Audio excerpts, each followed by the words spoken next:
ಕಟಪಾಡಿ ಸಾರ್ವಜನಿಕ ಶ್ರೀ ಗಣೇಶೋತ್ಸವ ಸಮಿತಿ ಕಟಪಾಡಿ ಉಡುಪಿ ಇದರ 41ನೇ ವರ್ಷದ ಶ್ರೀ ಗಣೇಶೋತ್ಸವದ ಪ್ರಥಮ ದಿನವಾದ ಇಂದು ವಿಜೃಂಭಣೆಯಿಂದ ನಡೆಯಿತು.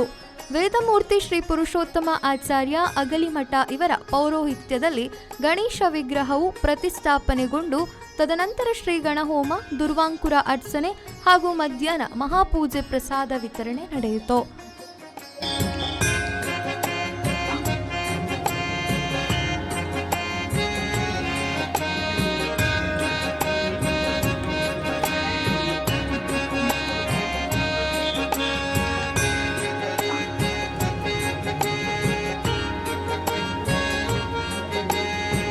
ಕಟಪಾಡಿ ಶ್ರೀ ಸಾರ್ವಜನಿಕ ಗಣೇಶೋತ್ಸವ ವತಿಯಿಂದ ಈ ವರ್ಷ 41ನೇ ವರ್ಷದ ಸಾರ್ವಜನಿಕ ಗಣೇಶೋತ್ಸವವು ಬಹಳ ವಿಜೃಂಭಣೆಯಿಂದ ಜರುಗ್ತಾ ಇದೆ.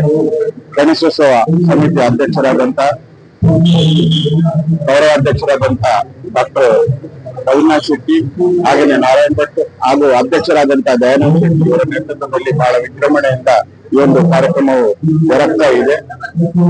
ಕಾರ್ಯಕ್ರಮದ ಅಂಗವಾಗಿ 3 ದಿವಸ ಕೂಡ ಸಾಂಸ್ಕೃತಿಕ ಕಾರ್ಯಕ್ರಮಗಳನ್ನ ವಿವಿಧ ಸಾಂಸ್ಕೃತಿಕ ಕಾರ್ಯಕ್ರಮಗಳು ವೇದಿಕೆಯಲ್ಲಿ ಜರುಗಲಿಕ್ಕಿದೆ. ಹಾಗೇನೆ ಧಾರ್ಮಿಕ ಕಾರ್ಯಕ್ರಮವಾಗಿ ಇಲ್ಲಿ ಪ್ರತಿ ದಿವಸ ಬೆಳಿಗ್ಗೆ ಗಣಹೋಮ ಜರುಗ್ತದೆ, ಮಧ್ಯಾಹ್ನ ಮಹಾಪೂಜೆ, ಹಾಗೇನೆ ಸಂಜೆ 9 ಗಂಟೆಗೆ ಸರಿಯಾಗಿ ಮಹಾಪೂಜೆ ಪ್ರತಿ ದಿವಸ ಜರುಗ್ತಾ ಇದೆ.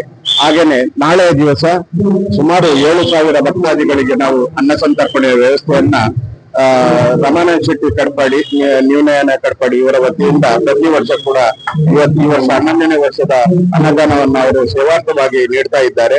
ಹಾಗೇನೆ ವಿವಿಧ ಭಕ್ತಾದಿಗಳು ಭಕ್ಷ್ಯಗಳನ್ನ ಕೂಡ ನೀಡ್ತಾ ಇದ್ದಾರೆ. 5-6 ಬಗೆಯ ಭಕ್ಷ್ಯಗಳನ್ನ ಕೂಡ ನಾಳೆಯ ದಿವಸ ನೀಡಲಿಕ್ಕಿದ್ದಾರೆ.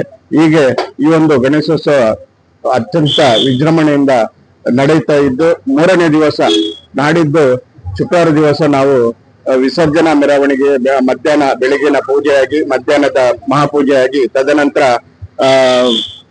ವಿಸರ್ಜನಾ ಪೂಜೆಯಾಗಿ ಮೆರವಣಿಗೆ ಬಹಳ ವಿಜೃಂಭಣೆಯಿಂದ ಈ ಪೇಟೆಯಿಂದ ಹೊರಟು ಕಲ್ಲಾಪು ಆಗಿ, ಹಾಗೇನೆ ಉದ್ಯಾವರ ಪಾಪನಾಶಿನಿ ಹೊಳೆಯಲ್ಲಿ ವಿಸರ್ಜನೆ ಜರುಗಲಿಕ್ಕಿದೆ. ಈ ಎಲ್ಲ ಕಾರ್ಯಕ್ರಮಗಳಿಗೆ ಭಕ್ತಾದಿಗಳು ಹೆಚ್ಚಿನ ಸಂಖ್ಯೆಯಲ್ಲಿ ಭಾಗವಹಿಸಬೇಕು ಅಂತೇಳಿ ಸಾರ್ವಜನಿಕ ಗಣೇಶೋತ್ಸವ ಸಮಿತಿಯ ವತಿಯಿಂದ ನಾನು ವಿನಂತಿಸ್ತಾ ಇದ್ದೇನೆ. Raviraju V4 news Padubidri.